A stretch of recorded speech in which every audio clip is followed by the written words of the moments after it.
आज की ये कहानी है एक ऐसी लड़की की जिसने पैसों के लिए अपने सच्चे प्यार को धोखा दे दिया। तो आइए सुनते हैं। अपने प्रमोशन की खुशी में आज राहुल अपनी पत्नी को शहर के सबसे महंगे रेस्टोरेंट में डिनर के लिए लेकर जाता है।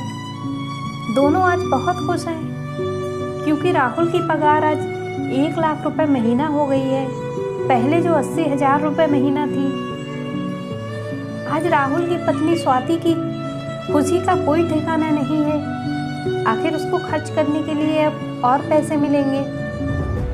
आज वह कुछ ज़्यादा ही सज सवर कर डिनर के लिए आई है। आज उसको ऐसा लग रहा है जैसे उसका कोई पुराना सपना पूरा हो गया। आखिर उसके पति की पगार बढ़ी और उसका ओहदा भी। यही तो उसको चाहिए था। आखिर हमेशा से उसने पैसों को ही तो महत्व दिया है। उसको गरीब लोग कभी पसंद कहाँ आते हैं। उसको तो महंगी चीज़ें, महंगे रेस्टोरेंट और महंगे गिफ्ट ही पसंद आते हैं। शहर के इस रेस्टोरेंट में सभी लोग महंगे कपड़े, महंगे सूट बूट और महिलाएं महंगी महंगी साड़ी और वेस्टर्न कपड़े पहनकर आई थी। ऐसा लग रहा था इस रेस्टोरेंट में गरीबों के लिए कोई जगह ही नहीं है। स्वाति आज अपने आप को महारानी समझ रही थी। इतने में वह देखती है एक सिंपल से कपड़ों में लड़का उसके टेबल के पास चला आ रहा था। उसको देखकर स्वाति चौंक जाती है और कहती है, अरे तुम यहाँ कहाँ से आ गए? क्या तुम यहाँ वेटर हो? वह लड़का कुछ बोल पाता इससे पहले फिर बोलती है, तुम्हारी हैसियत तो इस रेस्टोरेंट में आने की नहीं है। किसके साथ आए हो? तुम्हारा मालिक कहाँ है? या फिर तुम यही झाड़ू पोछा करते हो? इतने में राहुल पूछता है, कौन है ये? तुम जानती हो क्या इसको? स्वाति कहती है, नहीं, मेरे घर के पास रहता था, बहुत गरीब है, इसलिए मैंने पूछा यहाँ कैसे आना। वह लड़का वहां से जाने लगता है। इतने में स्वाति जोर से बोलती है, अरे कम से कम बताओ तो, जाओ, यहाँ करते क्या हो? हम कल फिर मिल आएंगे, फिर तो नहीं यहीं दिख जाओगे। लड़का मुस्कुराता है और कहता है, तुम आज भी नहीं बदली। पहले भी पैसों पे मरती थी, आज भी पैसों पर मरती हो। अच्छा हुआ जो तुम मेरी जिंदगी में नहीं हो। यह लड़का स्वाति का पहला प्रेमी था, सौरभ, जो उससे बहुत प्यार करता था, पर गरीब होने की वजह से स्वाति ने उसको छोड़ दिया और राहुल से शादी कर ली। स्वाति को यह बात चुभ जाती है और वह चिल्लाकर सौरभ से कहती है, तुम क्या जानो पैसों की कीमत? तुमने तो कभी देखे ही नहीं। तुम तो हमेशा गरीबी में रहे हो और हमेशा गरीबी में रहोगे। जिसके पास पैसा होता है उसके पास कुछ नहीं रहता। खैर छोड़ो, मैं तुम जैसे भिखारी से पैसों की बात क्यों करूं। इस रेस्टोरेंट में तुम जल्दी जाओ, मेरा वक्त बर्बाद मत करो। यह बात सुनकर सौरभ जाने लगता है। इतने में उस रेस्टोरेंट का मैनेजर आकर स्वाति से कहता है, आप प्लीज इस रेस्टोरेंट से बाहर निकल जाएं। आप यहाँ पर खाना नहीं खा सकते। क्यों नहीं खा सकते खाना?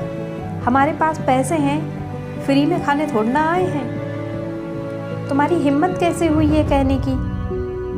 हो कौन तुम? स्वाति चिल्ला के मैनेजर से बोलती है।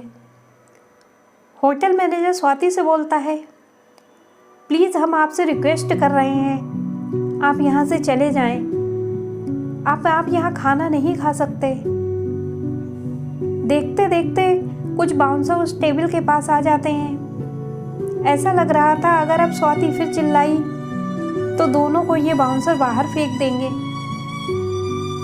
इतने में सौरभ मैनेजर से कहता है, अरे इस सब की कोई ज़रूरत नहीं है, इनको शांति से खाना खाने दो और इसके बाद इन दोनों से बिल मत लेना। और हाँ, ये ध्यान रहे अगली बार ये दोनों यहाँ ना आने पाए। स्वाति ये देखकर चौंक जाती है। वह मैनेजर से सौरभ की बात इतनी आसानी से कैसे मान लेता है? वह आश्चर्यचकित होकर मैनेजर से कहती, कौन है ये आदमी? जिसकी बात तुमने इतनी आसानी से मान ली। मैम, आपको नहीं पता ये कौन है? आप जहाँ खाना खा रही हैं उस होटल के मालिक को नहीं जानती हैं? वह तो शुक्र है कि सर बहुत कम गुस्से वाले हैं, नहीं तो आज आप दोनों को बाहर करवा दिया होता। क्या सौरभ होटल का मालिक? हाँ, इस होटल का मालिक। पर कैसे? ये तो बहुत गरीब था। सुना तो मैंने भी है कि सर पहले बहुत गरीब थे, पर उन्होंने अपनी मेहनत और लगन से 4 साल में 300 करोड़ की कंपनी खड़ी की है। उनका ये अकेला होटल नहीं है, उनके 10 होटल और इस शहर में हैं। पर सर है बहुत ही सिंपल, न किसी बात की अकड़, न किसी बात का घमंड। सुना है सर को किसी लड़की से बेइंतहा प्यार हुआ था और वह लड़की सर को सिर्फ इसलिए छोड़ के चली गई थी, उनके पास पैसे नहीं थे। इसी वजह से दिन रात मेहनत करके सर ने ये कंपनी खड़ी की है। आज सर के पास सब कुछ है। यह बात सुनकर स्वाति मन ही मन सोचने लगी, जिस आदमी को मैंने पैसे के लिए छोड़ा, आज वह आदमी किसी राजा से कम नहीं है। आज उसके पास सब कुछ है और मैं 1 लाख की पगार में खुशी मना रही हूँ। सौरभ आज करोड़ों कमा रहा है। अगर मैं सौरभ के पास वापस चली जाऊँ तो क्या गलत है? वह मुझसे प्यार तो करता ही है, मेरा तो हर सपना पूरा हो जाएगा। हीरे के गहने पहनूंगी और बड़ी बड़ी कारों में घूमूंगी। शाम के समय स्वाति बिना कुछ सोचे समझे सौरभ के पास जाती है और अपनी गलती की माफ़ी मांगती है।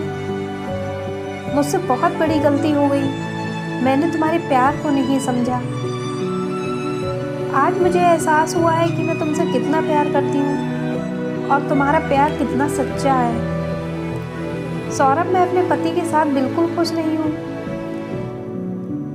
अगर तुम मुझे अपना लोगे तो मैं आपसे अपने पति को तलाक दे दूंगी और तुम्हारी हो जाऊंगी हमेशा हमेशा के लिए। सौरभ ये बात सुनकर स्वाति को जोर से खींचकर एक थप्पड़ मारता है और कहता है, अरे बेवफा, पैसों की भूखी औरत, कम से कम जिंदगी में किसी एक के साथ तो वफा कर।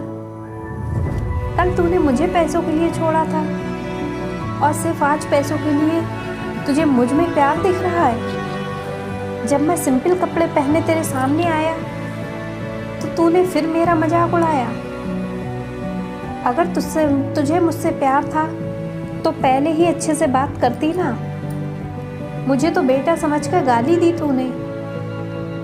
स्वाति जोर जोर से रोने लगती है और कहती है, मुझे माफ़ कर दो, मुझे माफ़ कर दो। मैं तुम्हारे बिना जी नहीं सकती। प्लीज़ अपना लो मुझे, प्लीज़ अपना लो मुझे। सौरभ स्वाति से कहता है, याद है तुमको, मैं भी उस दिन तुम्हारे सामने ऐसे ही रो रहा था, अपने प्यार की दलीलें दे रहा था। मुझे इस बात का दुख कम है कि तुम मेरी नहीं हो पाई, और इस बात का दुख ज़्यादा है कि तुम सिर्फ पैसों की भूखी हो। मैंने ऐसी बेवफा लड़की से प्यार किया जिसकी सोच इतनी गंदी है। भगवान का शुक्र है उस वक्त मेरे पास पैसे नहीं थे, नहीं तो तुम्हारा ये घिनौना रूप मैं कभी नहीं देख पाता। अब मेरे घर से निकल जाओ, नहीं तो मैं धक्के मार कर बाहर फेंकवा दूंगा और तुम्हारे पति को तुम्हारी सारी सच्चाई बता दूंगा। यह सुनकर स्वाति रो रो कर वहाँ से चली जाती है और दोबारा कभी मुड़कर नहीं देखती है।